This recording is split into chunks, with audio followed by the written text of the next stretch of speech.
ફરી એકવાર અનામત આંદોલનને ઉગ્ર બનાવવા હાર્દિક પટેલે આણંદ કરમસદની મુલાકાત લીધી હતી। જો કે હાર્દિકના ઉગ્ર વિરોધ સાથે તેના પર શાહી ફેંકવામાં આવી હતી। પાટીદાર અનામત આંદોલન સમિતિ દ્વારા સમગ્ર ગુજરાતમાં પાટીદારોને અનામત મળે તે માટે આંદોલન ચલાવવામાં આવી રહ્યું છે। જો કે ચરોતરમાં પાટીદાર આંદોલનની ખાસ અસર જોવા મળી નથી, ત્યારે ચરોતરમાં આણંદમાં આંદોલન ઉગ્ર બને તે માટે હાર્દિક પટેલ દ્વારા સરદાર પટેલના વતન કરમસદની મુલાકાત લેવામાં આવી હતી।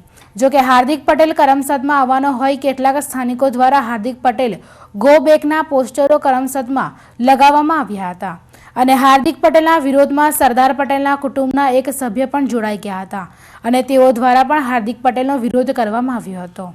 હાર્દિક પટેલ દ્વારા આજે પ્રથમ વખત કરમસદ ખાતે સરદાર પટેલ ગૃહની મુલાકાત લેવામાં આવી હતી અને સરદાર પટેલના ગૃહની મુલાકાત બાદ પોતાના થઈ રહેલા વિરોધ અંગે પ્રતિક્રિયા આપતા જણાવ્યું હતું કે લોકશાહીમાં દરેકને વિરોધ કરવાની છૂટ છે। અમે સરકારનો વિરોધ કરીએ છીએ ત્યારે સ્વાભાવિક છે કે ભાજપના કાર્યકરો મારો વિરોધ કરે।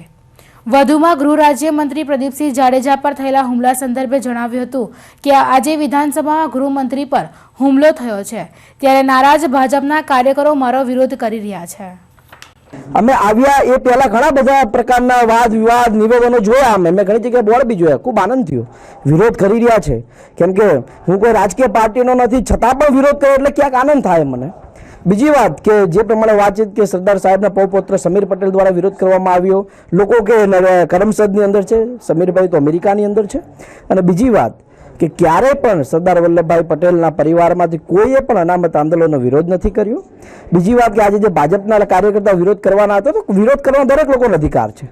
અમે પણ સરકારનો વિરોધ કરીએ છીએ તો સ્વાભાવિક છે કે ભાજપના લોકો અમારો વિરોધ કરે। અને આજે ગુજરાતના ગૃહ રાજ્યમંત્રી પર જ્યારે જૂતું ફેંકવામાં આવ્યું હોય ત્યારે ભાજપના કાર્યકર્તા ક્યાંક ને ક્યાંક નારાજ થઈને ક્યાંક નવું કંઈક કરી શકે।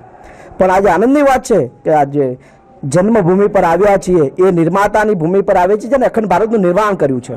અને આજે અહીંયા આવ્યા પછી ખૂબ જોવા મળ્યું છે ને આજે પ્રતિજ્ઞા લઉં છું કે ગુજરાતની અંદર પાટીદાર સમાજને એક કરવા માટે જે પણ કાંઈ કરવું પડતું હશે, ગુજરાતમાં કોઈ પણ પ્રકારની લડાઈ લડવી પડશે। આ સરકાર સામે અમે લડાઈ લડીશું કેમ કે સરદાર લડે તે ગોરો છે, હમ લડે ચોરો છે, અને જ્યાં પણ કામ કરવું પડશે અહીંયા અમે કરતા રહીશું।